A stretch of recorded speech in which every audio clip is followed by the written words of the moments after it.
I'm back. I do not know. Hello, welcome to my channel, by the way. Someone that has never seen this before. I'm Donna, and my channel is about recovering from emotional abuse. I've been diagnosed with what's called CPTSD, complex post-traumatic stress disorder, and PTSD, and I just really want to help people, other people that have gone through this, and help empower and help share my journey and hopes, to, help other people, overcome and just to really validate. I use the F word, but validate the fuck out of you and let you know you are not alone and let's get through this fucking bullshit. All right. So I had like over 100 videos. They're all down right now. It's sort of, okay, so I have deactivated all my social media and my YouTube account. And it was really done for really healthy reasons. I'm like deep in my recovery process, recovering from, emotional trauma. And of course, there was some physical and financial and sexual. I think emotional abuse is always the beginning, and I think all of those other things always have emotional abuse attached to it. And, emotional abuse does not just psychological damage, but also neurological. So I think it's a very important topic because if we can recognize the subtle effects of the beginning stages of emotional abuse when we are connected to an emotional abuser, we can get out earlier and not have to suffer the physical, sexual, financial, all of those other, traumas that come with, being in relations with an emotional abuser.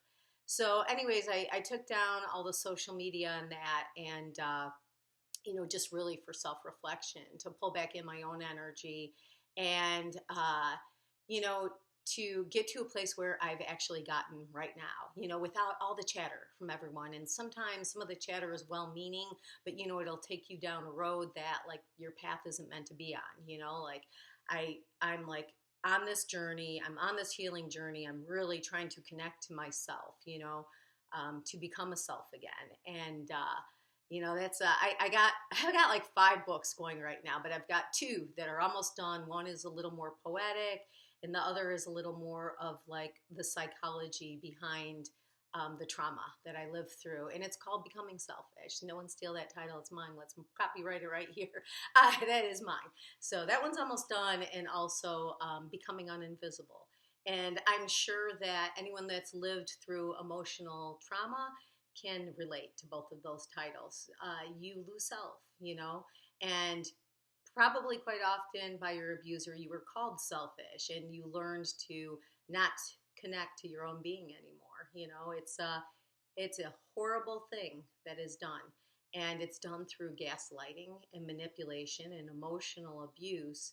And you basically become brainwashed, and I'm going to give a little analogy what happens. And I want to read something I wrote. And then I'm going to make these videos not so long, I hope. And I'm deciding on whether I want to reopen up my other ones. A lot of them were very emotionally charged. I was emotionally dysregulated in some of them. And I sort of want to share that because I want, to be able to show the relatability and the humanness and that. I'm not at all a video editor, but I would like to be able to look at the past videos and then be able to add like some kind of edit and explain like psychologically what was happening, and, sort of give a disclaimer, because I don't want to guide anyone wrong. I want to, let people, I like raw and natural and authentic. And I love sharing my healing process, because I really think, it makes me want to cry. What a friend said to me the other day, she said, "You know what you are, don't you?" And she said, your story, you're an advocate for others that have been through abuse. You popped out on the other side, and, that's who you are. And that is who I really feel at my, in my internal core that I am, that what's happened to me, that I want to use it to, share my story, even though every story's individual.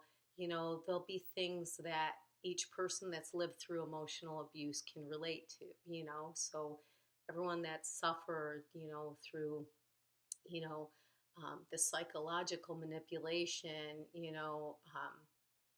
their stories are so similar. The details are all a little different, but if you can, like, that's why it's so amazing to be in group therapy, to like hear other people's stories. And, it's a little different story, but you know how it's like a little easier to, when we're in it, we're so brainwashed and we're so blind, and we can't really see what's happening to us, which is what I want to talk about today. I want to rename some of these things. I've seen another YouTuber do this, and I think he was kind of spot on, yet I slightly disagree, just because I've, delved so deep into my own behavior and, what it feels like. And so first of all, I want to say, emotional abusers are often people who have the label of narcissistic personality disorder or antisocial disorder, or,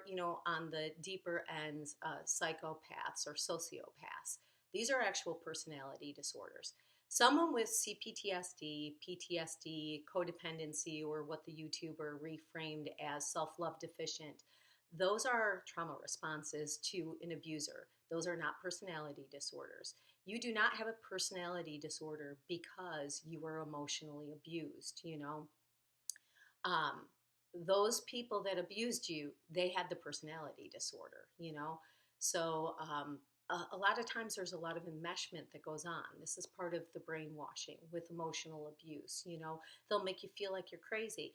And you'll be so brainwashed, you'll start believing them. And you'll actually start behaving in ways that are compliant to the abuser's belief. This is deep psychological brainwashing and emotional manipulation.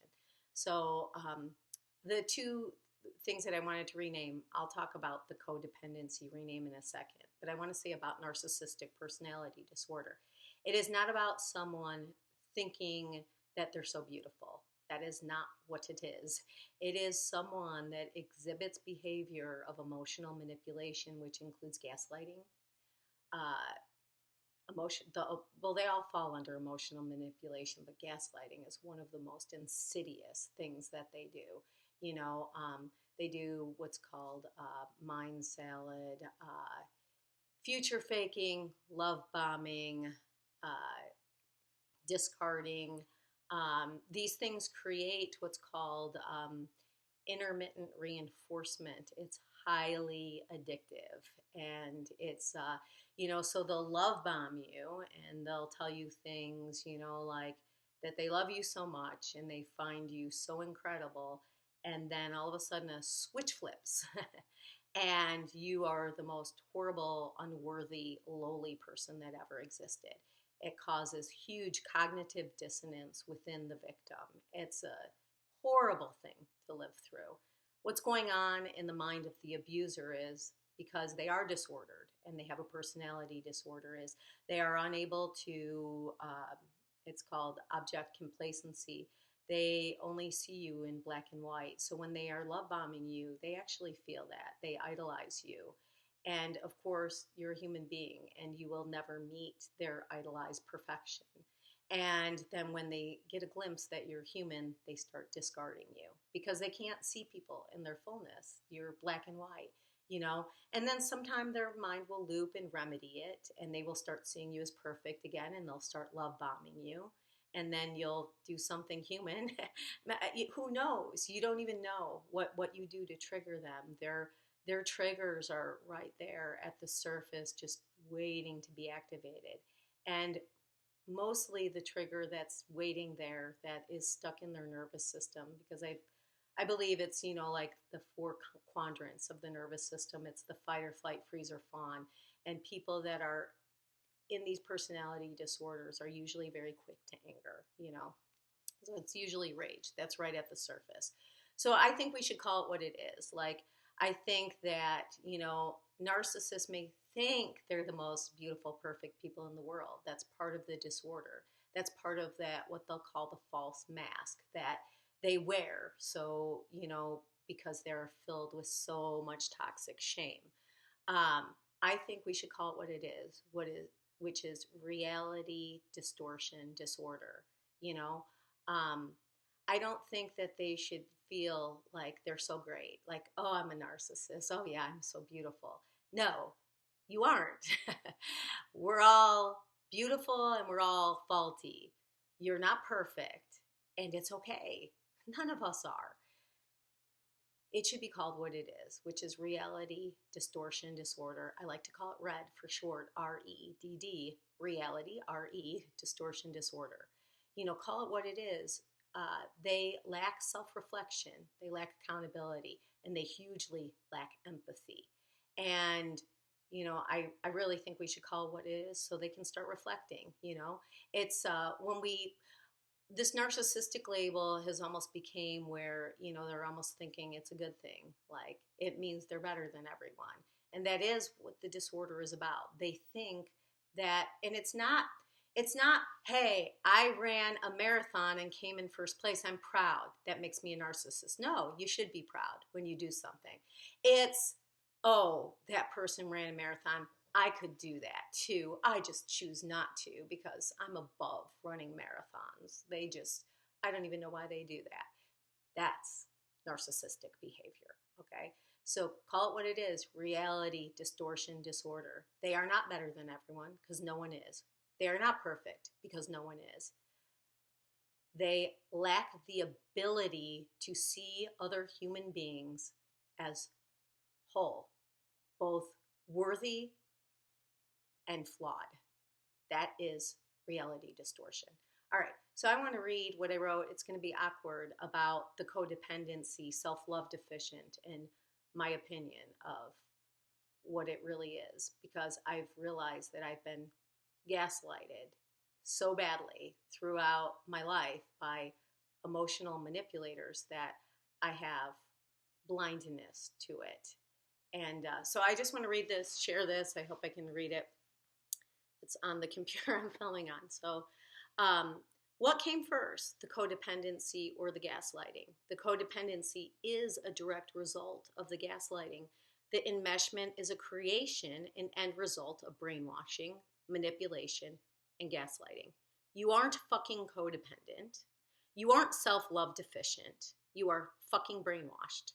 Yes, once you have lived through one of these dynamics, emotional abuse, if you are still brainwashed, you will be more susceptible. But you didn't start out codependent. This is a creation of the gaslighting and emotional abuse. You became tolerant, almost blind to the emotional abuse. Not because you are self-love deficient, but because you have emotional abuse blindness. So I really do think, shit, my computer's almost full. I'm going to finish up. I think codependence, it got changed to self-love deficiency. I really think it should be called emotional abuse blindness. Emotional abuse blindness, which actually ends up becoming physical abuse blindness. I've talked to people on abuse recovery sites. I remember this woman who was just got home from the ER with a broken eye socket, and she was making excuses for her abuser. But, you know, it wasn't because she didn't love herself. It was because she just couldn't see the abuse. It's the brainwash, the emotional, the gaslighting. It causes brainwashing. So anyways, codependence, self-love deficiency are neither of those things. Call it what it is, abuse blindness. Habitually programmed to take shit. Not because you don't love yourself, but because you don't see the abuser as doing anything wrong. Once you are no longer blind, you can see how awful the treatment is. And because you love yourself, you will no longer tolerate it. We have no clue what emotional abuse looks like. It's clever. It's guised. That's the exact nature of it. Almost undetectable. It's a joke, or it's a criticism out of care, or it's called honesty, or you are just too sensitive. There is nothing funny about it. Abusers, stop projecting. Look at your own self-abusive, foolish behavior. And we are sensitive. That's what creates our awareness and our empathy. Something abusers should work on. All right, the end. Lots more to share. It'll be in my upcoming book. All right, peace out. Love you all, and I'm sorry. I'm sorry you've lived through that. And I just want to point out too, like some of the thoughts that were in my head that I'm learning are this emotional abuse blindness. Um, Saying that they had a bad childhood, that is brainwashing, and that's an excuse for their behavior. I had a bad childhood too, and I'm not going around emotionally abusing people, you know? So uh, that's a choice. That's a choice not to face your own childhood trauma and heal it. They are choosing to instead project onto others and becoming the abuser that once abused them. And that is choice. We have it. We all do. All right? Peace out. Stop making excuses. That's the brainwashing. Don't listen to that shit.